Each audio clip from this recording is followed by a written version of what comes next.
Bachinina wodi bakwa. Tawo bachango. Bachinila wodi bakwa. Tawo bachango. Ndi mozi genyera ya kawo. Tawo bachango. Bachinila wodi bakwa. Tawo bachango. Bachinila. Hey! Can konya basa fi ba ta ma no che bia ele hem le na zo so na zo Elizabeth Ndebo ebe this is Botox bagini Botox wa ga ebu mogini mo maka Chineke a ga eji Botox wote bogote wa go shetos no che ele hem le na zo mo mo de ka go manya hu leba eshi afotro go na zo ibe go ri me na forget the notch.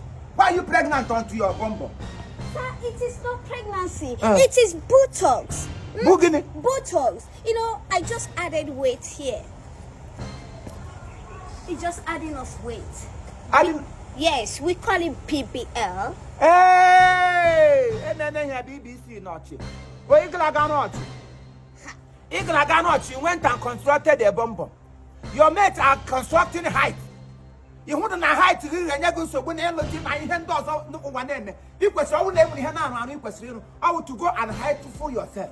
You got where I had the teacher to give back to look a couple blanco, that was Sagnelia. I don't know was to get a Passanelli was about Pitagala. I know my own mono. No, I let to you let some people go up to Simala. Gagarot with a fat animal by government. Anyway, they look at Pogi in it. If you have a Buno as well, take see me. Okay, you're embarrassing. And then go to your way, you embarrassment to yourself. Come and sit to Shimmy. It's a pity. Yeah. It's just that I stopped here to talk to you. You know, you're an old fool. I'm not supposed to be talking to you. Excuse you. I beg you, You're jealous of my Botox. You're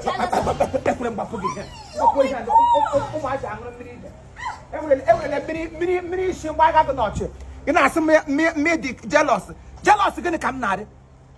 And I found one, everyone, might be human one. You got so many majority of women of nowadays. Your sense has gone beyond your back. Go and look at Ogechuku. Go to Amozari and ask for Mrs. Ogechuku Uzoma. Who is the best? Ogechuku Uzoma, who's the best of behavior, Maria? Go and see how she have affected life in Amosa. Go to Umuwechegaria. No more there. Amozari Nazula Inga Amosa. Go to that village and ask what Ogechuku have single-handedly done. A woman of virtue, a woman of timber and caliper, a woman that is worthy of emulation. Every life in that community have benefited in one way or the other from that woman, just because she has something upstairs. I'm one yabro BBN. Stupid indigo. Go and ask. Cause the dear with the engineer Kenneth. Uzoma. Chidi. Okay, one. I'm going to ask you. Instead of you to give yourself a beautiful woman, give your children a best mother. Oh, you can me. I got the gal one them, Ndokrako Bushi, then on BBE. But one day, nada, totally here who tronga. But somebody had a makoti. He went and got married to a woman of substance, a woman that her beauty ratified from the inside to the outside. That is the kind of women we are looking for. That is women that can move your progress, move everything you have forward. And today she is being celebrated. Who will not celebrate Ogechuku? Who is that very single person from that cannot stand so bold and say, this woman, I celebrate you with all my integrity and the tranquility. A woman of value. A valid and then valid access. Two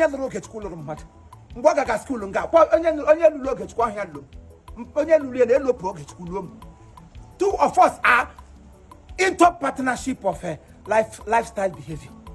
Today was her birthday. She has single-handedly paid for almost 50% of more than 200 women who are interested to go for breast cancer check. A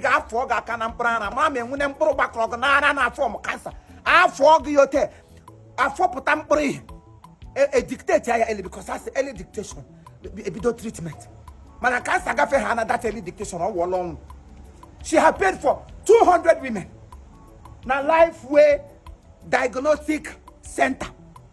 Oh, we're big gaga. Gaga, any woman that is interested, look at this number on the screen. There's a number on the screen now. Call this number if you are interested to go and check for your breast cancer checkment. After go take check we am go take rana we mo te wo sa na table. Doctor care for ya po doctor care for no doctor for ga no ụmụ doctor na afọ ga say there is no mpro in her breast. Ya wo nwedum prana. Why injury laba am say yes you are cancer free. So please call this number. That is the gift she's giving for her birthday. Every interested person should go and do what? And check so that your life will be saved. Happy birthday, my beautiful sister. Long life and prosperity. Here the kaga kolai. Why the kaga pakwa yihu why yo wasa. Enya wala na anochi. Eligwe nelu wa bonye ibu nochi o. Bonye ibu o. Chineke kecha wage she kaga eligwe I said no, this is not my creation. Go away, I doesn't know you. I'm not shady. Eleboga. Happy birthday, Norma. Beautiful woman. Elegant woman. So cutesy. So demure. Happy birthday.